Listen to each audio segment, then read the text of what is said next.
ازيكم وحلقة جديدة من كنت تعرف أو did you know، والأسئلة الشائعة وغير الشائعة في جراحات التجميل.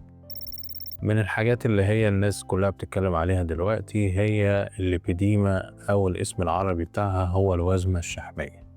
طيب هو إيه الوزمة الشحمية أو إيه هي الليبيديما؟ هي الليبيديما بتكون تكتلات دهنية بتتكون غالبا في السيدات، 99% من الحالات هي سيدات.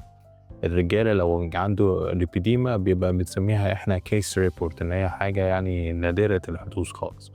فهو مرض اللي بيصيب السيدات، بتكون تكتلات دهنية اساسا بتتكون في الجزء السفلي بتاع السيدة، ابتداء بقى من اسفل البطن، المؤخرة، الافكاد والساقين.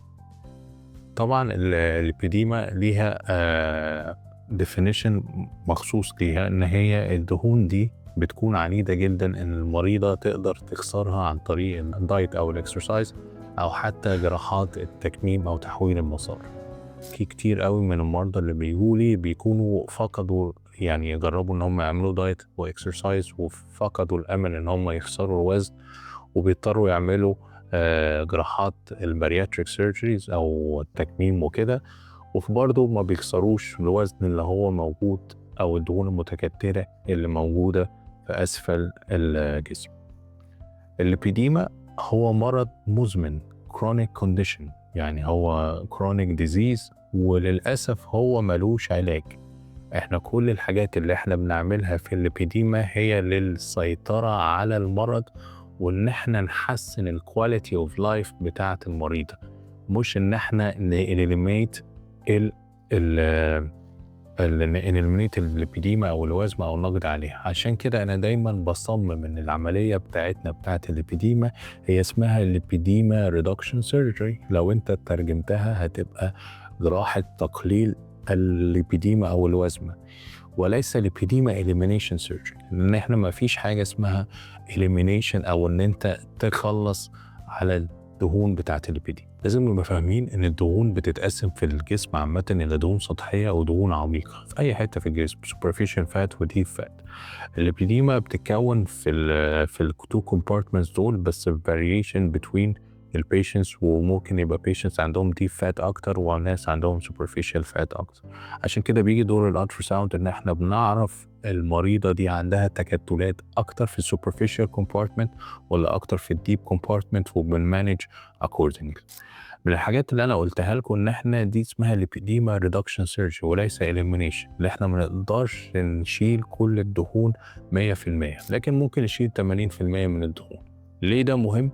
لان انت كل ما تشيل دهون اكتر كل ما ممكن تأثر على التروية الدموية بتاعة الجلد، وممكن يحصل مشاكل او complications، زي مثلا يحصل skin necrosis او حتة من الجلد تسود وتسلف وتقع زي حرق يعني. او لما تعمل شفط كامل او الراديكال لايبوساكشن للمناطق اللي فيها الليبيديما، انت بتزود فرص الترهل كتير جدا، والترهل يكون عنيف، وفي نفس الوقت بتلوز الكونتور بتاع المنطقة دي. يعني المنطقة ممكن ما تبقاش شكلها أنثوي، وما يبقاش شكلها طبيعي، شكلها محفور، شكلها مش حلو. من الحاجات الجديدة اللي احنا بنستخدمها في الليبيديما، خاصة في الستيجز الأيرلي زي ستيج 1 وستيج 2، هي الليبيديما ريدكشن سيرجري with high definition concepts. الحقيقة دي من الحاجات اللي احنا اتعلمناها في التوتال ديفاينر ليبيديما كورس السنة اللي فاتت، وهو ان احنا نعمل نحت لمنطقة الأفكاد والساقين بهاي ديفينيشن كونسبت، عن طريق ان احنا بنقسم المناطق دي into zones، وكل زون بيبقى ليها تريتمنت معين على حسب الدرجة وحسب الستيج بتاعت الليبيديما.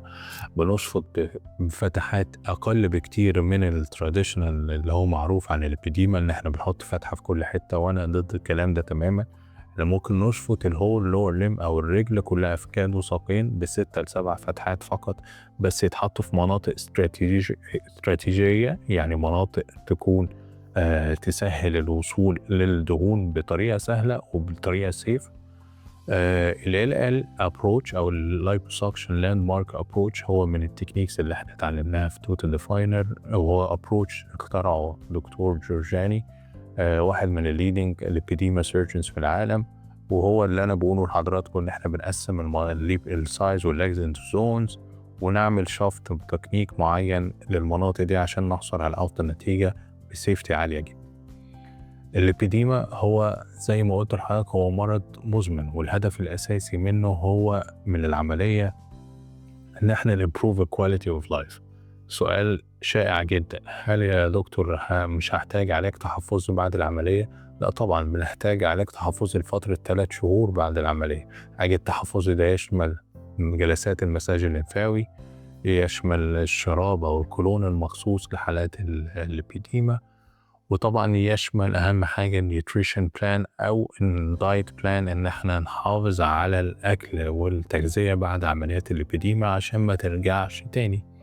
التغذية الأساسية لحالات الليبيديما هو اللو كارب دايت أو الكيتو دايت، إن احنا نقلل خالص النشويات والسكريات في الدايت بتاع البيشنتس بتوع الليبيديما، لأن الدايت السكريات هي أساس الالتهاب اللي بيحصل في الليبيديما، هي أساس الوزن والتكتلات اللي بتتجمع في الليبيديما بيشنتس.